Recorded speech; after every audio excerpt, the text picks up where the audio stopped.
Niteka n'umunezero ntangere vyo gusubira kubana namwe banywanyi bacu mubana natwe mu makuru n'ibiganiro vya misi yose tubandanya gushikiriza kuri nombonesha kuri yacu kandi yanyu Muhuza TV. Ino mwanya tugiye kubageza ko amakuru biriko biravugwa bigezwe ko muri kano kanya nga mu gihugu c'u Burundi, akaba ari amakuru tugiye kugaruka kuri byinshi bitandukanye cyane ariko kubiriko biravugwa mu gisata politike. Ni mu gihe benshi bariko baravuga ko muri no minsi umushikiranganje Alain Ndikumana yo kwicunga cyane kurusha uko vyahora.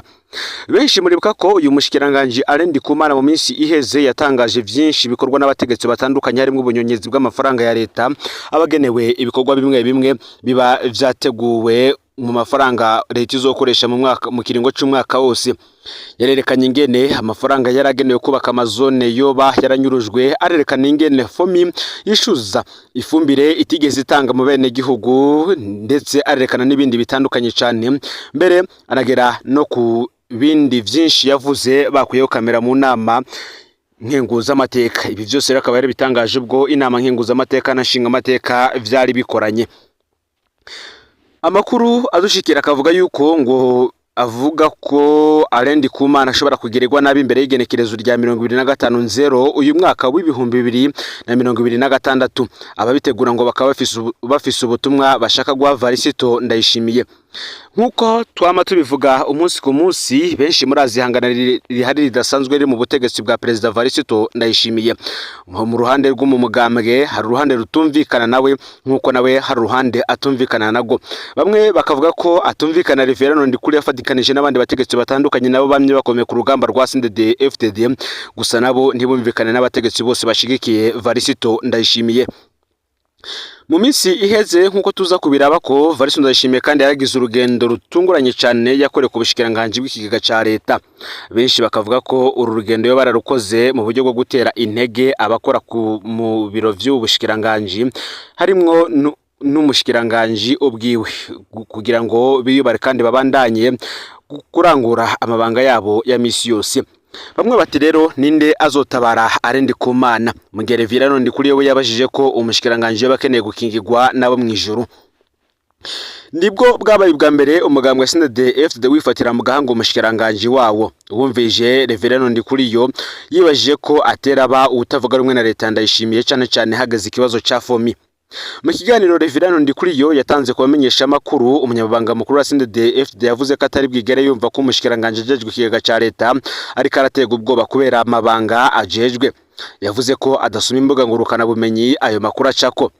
Inyishu yatangaje benshi bakibaza gute ko vyaciye ku mbuga ngurukana bumenyi kandi atazisoma, yoba yarabimenye gute?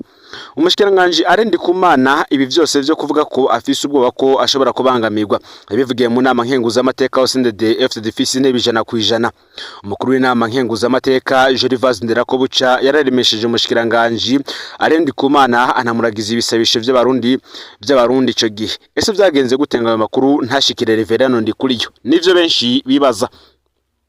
Ndikuri yo kandi yagiriye ko akoresha imvugo isa no gukekeza Alain Ndikumana ati nimba umushikiranganje afise abapolisi bamucunga iyo badafise umutekano, umuntu asanzwe wewe iyo bamerewe gute? Uwo mushikiranganje ashaka inzego zimucunga ziva mwijuru. Ku kibazo ca fomi naho nyene Reverano Ndikuri yo ntiyavuze co kimwe n'umushikiranganje Alain Ndikumana. Ndikuri yo yavuze ko fomi atari yibazwa ikena ry'ifumbire mu gihugu, ayavuze ko ico kibazwa ubushikiranganje bubijejwe. Hano Reverano Ndikuri yo asa n'uvuga nka fomi iryo shiramwe ryagirije umushikiranganje Alain Ndikumana ko avuga ivyo tazi ko yoja kubaza ubushikiranganje bubijejwe. Ndikumana asa kandi nuwerekanye ko leta Ndayishimiye ariyo iri mu ikosa kubona ibintu bitameze neza. Imvugo ya Reverano Ndikuri yo rero ntiyigeze inyegeza ishavu afise kukungene kino kibazo ca fomi cariko kiravugwa. Uko vyavugwa ko arico gihangange kiri nyuma ya fomi bisa nuko yabigaragaje ngo cabaye ikiganiro cyo kugwanira fomi no kuyamiriza ico cyose cerekana amanyanga fomi yoba irimwo. Ibitero ku mushikiranganje Alain Ndikumana birakomeye rwose. Umugambwe waramukaravye inyuma y'agasuzuguro fomi yaheruka kumwereka. Mu majambo Ndayishimiye yavuze mu minsi iheze ntaho yigeze yerekana ko ari kumwe n'umushikiranganje wiwe.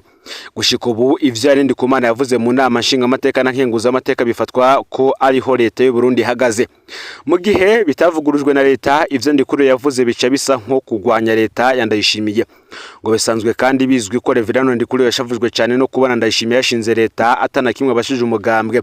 Bishoboka rero ko ibi yavuze ariko kwerekana ko atemera abo bashikiranganji ba Perezida Ndayishimiye.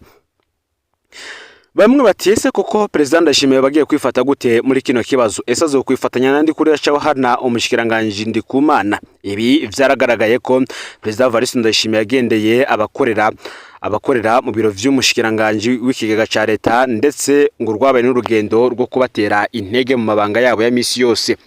Bamwe bati tubiho umwanya. Ndikuriyo yamaze gutangaza ko ikoraniro kaminuza rya CNDD-FDD ritegekanijwe ku igenekerezo ya 25/0 uyu mwaka wa 2026 kandi rizoshiraho inzego nshasha z'umugambwe. Hagati aho nta numwe yitwaretse umutekano w'umushikiranganji Ndikumana. Gervais Ndikumana we yamuragije ibisabisho. Ndikuriyo we yamujije ko yoba ashaka umutekano wabo mwijuru. Ese abo mwijuru ni hehe? Yoba nawe bagira bamurungike hamwe bashize kaburimbo. Mu mwanya uheze rero nibwo Pacifique Ninahazwa yajeje gushira habona inkuru ivuga yuko abegera umushikiranganje Arendi Kumana bamubwira ko yicunga muri no minsi kurusha uko vyahora, ko ari amakuru y'ibanga yo bashikishira hamwe Fokode avuga ko Arendi Kumana ashobora kugirirwa nabi imbere y'igenekerezo rya 25/0 uyu mwaka. Ababitegura bakaba bafise ubutumwa bashaka guha Ndayishimiye. Basokuru bavuga ngo ibuye riserutse nire baricishe isuka. Nta vyinshi ngo yorenza ko Arendi Kumana ni abishaka aramurondera canke atuma uwo yizeye bamuhido nido yayo makuru. Benshi kandi bakagaruka guco bise umudari w'akamaramaza. Bati ninde mutegetsi yishe igihugu kurusha abandi bose mu mwaka wa 2025. Umwaka uheze n'umwaka wabayemo imyidogo myinshi cyane mu Burundi, hafi bisata byose by'igihugu vyaridogeye bikomeye. N'umwaka wabayemwo amatora y'ubusuma bw'akataraboneka mu Burundi. N'umwaka wabuzemwo igitoro n'amafaranga mva makungu ku rugero ruteye ubwoba. N'umwaka wakarenganyo kenshi cyane. Wabaye umwaka kandi ingabo z'u Burundi zambaremwe bara muri Kongo. Abategetsi bafise urara mu vyabaye ni benshi cyane, ariko harabidogewa kurusha abandi bose. Ese muri bano bategetsi batandatu tugiye kubageza ko n'uyuhe yoba yabaye uwa mbere mu gukora nabi amabanga ajejwe? Prosper Ntahorwamiye uyu yatanze amatora y'akamaramaza. Mu mwaka w'ibihumbi 2025 umugwisene waratunganije amatora y'abashinga amateka, abajanama b'amakomine, abakenguza amateka n'abakuru b'imitumba. Kuva Burundi bubaho ntihari bwigere haboneka ubusuma nk'ubwo kwigenekerezo ya 5 ruhesha umwaka w'ibihumbi 2025. Hesha amatora yatanguye amasandugu yuzuye amakarata y'itora imbonera kure zizewe zarahawe ububasha bwo gutora inshuro nyinshi kandi bigakorwa ku mugaragaro. Abatizewe naho bo bari abanywanyi ba CNDD-FDD baratorewe ku nguvu, abandi bategekwa gutora ku mugaragaro. Ibi rero vyose ngo vyagaragaje ubusuma budasanzwe bwabananije hageze no guharura amajwi. Bwabaye bwa mbere aho abanywanyi ba CNDD-FDD bavuze ko bumiwe n'ubusuma biboneye. Umuganga ugira kabiri mu gihugu CNL yagatorwa sawe ntiwarekuriwe kuja mu ihiganwa. Vyarangiye rero CNDD-FDD yihaye intebe 100% mu nzego zose z'igihugu. Hageze amatora y'abakuru b'imitumba naho nyene induru zaravuze mu banyagihugu kubera hari ahatari hake ababaye abambere bankiye kurongora imitumba kugeza aho abanyagihugu bagumuka ku mitumba imwe. Ingaruka za amatora rero ngo zidasanzwe kuri kazoza ku Burundi. Warongoye amatora y'akamaramaza yitwa Prosper Ntahorwamiye ngo yohabwe kibanza ca kangahe mu kwica igihugu mu mwaka uheze. Urundi rwego rwidogewe cyane n'urwego rw'iperereza rya General Major Ildefonse Habarurema. Iri naryo ngo ryaranyuruje abantu benshi muri uwo mwaka uheze. Mu mwaka w'ibihumbi 2025 wabayemwe abantu benshi cyane banyurujwe bakabugwa irengero ryabo. Muri abo harimwo n'abakukuruke nka Mutama Emmanuel Mfitiye yahoze arongoye ubugenduzi bw'indero mu ntara ya Gitega. Benshi mu banyurujwe bashizwe koko bavugana n'imihari y'abagwanyi, ntibigeze bahabwa akajyo ko kuja kwiregura mu butungane. Ngo ntawuza bakiri bazima mu busho bw'iperereza n'abandi bo baramaze kwicwa. Ubusho bw'iperereza nta numwe aja kubugenzura ngo hamenyekana abapfungiweyo. Iperereza ngo ryarihaye no gukura abantu mu mabohero rikabajana mu busho bwaryo, aho hose ntirisubira kuvuga ico abo bantu bose bazira. Iperereza rya Ildefonse Habarurema rimeze nk'urwego rutagira itegeko na rimwe ry'igihugu rwubaha, rukaba urwego ruri hejuru y'izindi zose, rufise ububasha bwo kwica uwo rushatse wese kandi aho rubishakiye atacamira. General Major Ildefonse Habarurema Batazira Kikongo amaze imyaka 5 n'igice arongoye urwo rwego, akora ayo marorerwa. Aya mabi yiwe rero ngo akaba afise ingaruka kuri kazoza ko Burundi, ngo mbe yemwe yohabwa ikibanza cakangaye mu kwica igihugu mu mwaka uheze.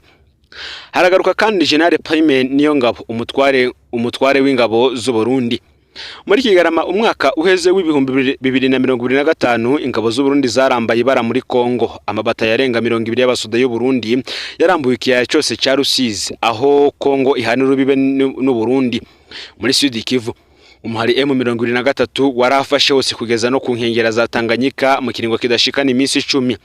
Igisuda cy'u Burundi cyaburiye abasuda benshi cyane, kugeza ubu barenga igihumbi ntibazwi irengero ryabo. Abasuda bavuye ku rugamba bahahamutse, abarenga 500 nabo baca baratoroka igisuda mu myanya bari bitwa ko bagiye kuramutsa imiryango yabo. Bamwe ubu bamaze no kugera za Dubai, abandi baranyegeye mu Burundi, abandi bari mu bihugu vyo mu karere ka Afrika y'ubuseruko. Abatoroka bose bari mu mirwi yose: intwazangabo, ibisongerezi, abasuda batoye. N'ubwa mbere mu Burundi intwazangabo zitigisirikare zigatemwa kuja gukora ikiyede hanze y'igihugu. Umwaka uheze w'ibihumbi 2025 kandi twarabonye akamara amaza k'abasirikare barokotse mu ntambara ya Kongo bagarutse mu Burundi, baca baramaramazwa bahabwa igihano cyo kuzunguruka igihugu cyose n'amaguru, bazira ko bubahutse kwishuza amafaranga yabo bakoreye muri Somalia no muri Kongo. Mu mwaka uheze bwabaye bwa mbere havugwa abasirikare bagwaye kwashi, bazira ko imfungurwa zabo zibwa ku rugamba, abaziba ntihagire ico babazwa. N'umwaka kandi abasuda bakomerekera ku rugamba muri Kongo hamenyekanye ingene bafashwe nabi cyane mu ikambi ya DC Passive bita Guantanamo iri hafi y'ikibuga c'indege. Mu mwaka uheze kandi ni umwaka umukuru w'igisirikare yavuzwe cyane mu rudandazwa rw'ibitoro n'ubutare biva muri Kongo. Aranubahuka aja gusora mu mpimba isaha 6 z'ijoro intwazangabo zari zafashwe na Procureur General de la République zagirizwa urwo rudandaza. Ni umwaka kandi bamwe mu basuda bakora urwo rudandaza rw'umukuru w'igisoda bahitanywe n'isanganya ry'ubwato mu kiyaga Tanganyika. Ivyo byose bigirwa akamizwe n'ingoma. Biragoye rero gutahura izina ry'ivyashikiye igisoda cy'u Burundi mu mwaka wa 2025. Birashobora kukuzogira ingaruka zikomeye kuri kazoza k'igisoda mu Burundi. General Prime Niyongabo amaze imyaka 13 ari warongoye igisoda cy'u Burundi, none agishikanye ku kaga. Mbe yemwe yohabwa ikibanza cya kangahe ngo mu kwica igihugu mu mwaka uheze? Uyundi mutegetsi nawe ariko yakwa amashurwe n'abantu benshi batandukanye n'uwahora ari umushikiranganje w'intwaro hagati mu gihugu, Martin Niteretse. Uyu nawe ntiyigeze agura imyambaro y'abapolisi mu myaka hafi ne yabatwaye. Abapolisi b'u Burundi bagira bakwiza imyaka 5 badahawe umwambaro w'akazi, impuzu, ibirato, inkofero. Buri mwaka abapolisi bandikiye imyambaro 2 kandi amafaranga yabo yarasohotse. Mu gihe yarasigaje indwi 2 ngo abogozwe mu mabanga, umushikiranganje Martin Niteretse yatangaje muri mukakaro umwaka uheze w'ibihumbi 2025 ko imyambaro y'abapolisi yari igiye gutangwa muri Nyakanga umwaka w'ibihumbi 2025. Kugeza ubu nta kirahinduka. Martin Niteretse n'umushikiranganje yaranzwe n'imvugo mbi cyane zityoza agateka kazi na muntu, kuko mu mwaka uheze naho yaragabishije bitoje buhirahira bakavuga ko amatora yagenze nabi canke bagashira habona ko amatora yibwe ari mu bubatse kandi ubusuma bwaranze amatora yabaye mu mwaka uheze. Mu mpera z'umwaka w'ibihumbi 2025 umushikiranganje w'ikiga ca leta yerekanye ingene amafaranga yagenewe kubaka amabiro y'amazone yabayemwe ubusuma bukomeye cyane. Abubatse ayo mabiro nabo bakemeza ko miliyoni 220 umushikiranganje avuga ko zari zagenewe izone yose ataho zihuriye n'amafaranga bakoresheje. Umushikiranganje abijejwe yari Martin Niteretse. Uyu Martin Niteretse yabaye umushikiranganje w'intwaro hagati mu gihugu, umutekano n'iterambere rusangi kuva muri Nyakanga umwaka w'ibihumbi 2022 gushika muri Myandagaro umwaka w'ibihumbi 2025. Ngivyo yakoze rero birafise ingaruka kuri kazoza ku Burundi. Ese nawe yohabwa ikibanza cakangaye mu kwica igihugu mu mwaka uheze? Uyundi mutegetsi agaruka ko ni Procureur General de la République Ronald Manirakiza yahindutse uhamba amategeko. Leonard Manirakiza niwe yarajejwe kubahiriza abarundi bose nk'umushikirizamanza kizigenza wa Republika yari yaremereye abarundi ko yipfuza kuzoja imbere y'Imana ku munsi w'imperuka kerekana ingene atigeze arenganya umuntu n'umwe. Mu mwaka w'ibihumbi 2025 rero urupfu rwa Hassan Ndikumana batazira kayininwa rwarababaje abantu benshi cyane kumva yicwa n'ahamuka inyuma yo gusinyishwa na Leonard Manirakiza ko ahevye amatungo yiwe yanyazwe. Leonard Manirakiza yaranzwe n'akarenganyo gakomeye, amabanga yiwe yahinduye inyundo yo gukandamiza abarundi no kubanyagutwabo. Giyakuwe muri Munyonyo umwaka uheze w'ibihumbi 2025 abarundi benshi ngo bariruhukije.